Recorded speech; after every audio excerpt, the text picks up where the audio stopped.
Hello and welcome to today's show. I'm Brianna Bundick, and today in the studio we have Astronomy Club advisor and physics teacher Miss Miller. Miss Miller is going to talk to us about the Astronomy Club and how to get involved. Thank you for joining us today. Thanks for having me. So Miss Miller, how did you become a teacher at PCTI? I started teaching up in Massachusetts right outside of Boston. And then one day I got a call from my mom. I think I was up there for like 5 years or so. And she was like, it's time to come back home, time to come back to Jersey.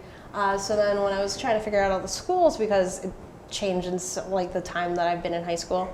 So when I stumbled across at PCTI, I kind of looked around, kind of listened to what people were saying. And it was like a place that I was like, I must be at, because it just has the diversity, it has the different shops, it just has a lot more vibrancy, I feel like, than other schools. So when a place or position opened up, I applied and got it. What made you get into astronomy, and what made you start the Astronomy Club? So I got into astronomy because I was an astrophysics major. So growing up, I was always interested in the astronomy club or astronomy, and then I joined an astronomy club at my local high school. And then in college, I realized I needed physics. So I got into the physics side of astronomy, but I always loved it, and I never really got a chance to teach an astronomy course, like as an elective or anything like that. So when the position opened up to be the advisor of the club, I was like, yes, please, can I do it? I need astronomy kind of back in my life. Oh, that's awesome. What do you do in Astronomy Club? So it depends on the students that are involved in it. So a lot of times we can just go anywhere from discussing the different planets, talking about colonization of the different planets, exoplanets, life outside of the solar system, to black holes, to whatever is kind of the interest of the students. What is your favorite memory from working in physics? Well, I love physics, so many memories, but I think my favorite thing is any experiment we do, especially the egg drop. The egg drop is always just like kind of my favorite, and I feel like in the end it becomes some of the students' favorites, because they get the challenge of protect this egg. And then they kind of have this horror where there's like, how do we protect an egg? What can we do to protect this thing? And then as they go through it, they start looking up, they find all these different like suggestions online, like put it in a box, put it in a straw contraption.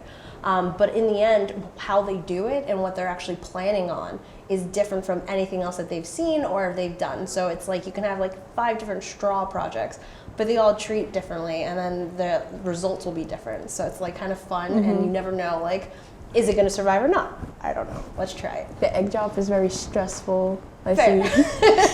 Absolutely, that's fair. How can students get involved in this club for next year? They can join at any time. So we always meet, mostly for the past 2 years, the first Monday of the month. And then they could just come, they can kind of join in the Canvas, whether it's discussions or just tagging along with friends to see if they're interested in it.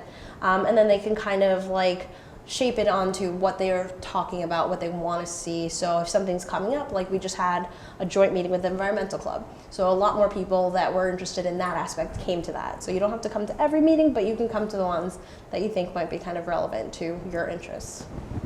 Lastly, what are some coming up plans for the rest of this year?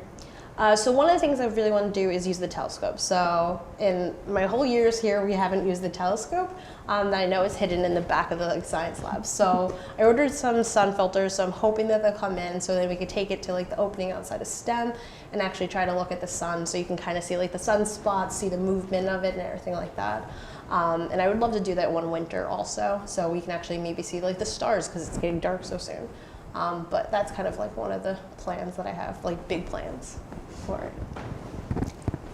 Thank you, Ms. Miller, for being here today in the studio. It was great having you on my Tech Talk. I'm Brianna Bundick, and stay tuned for the next Tech Talk.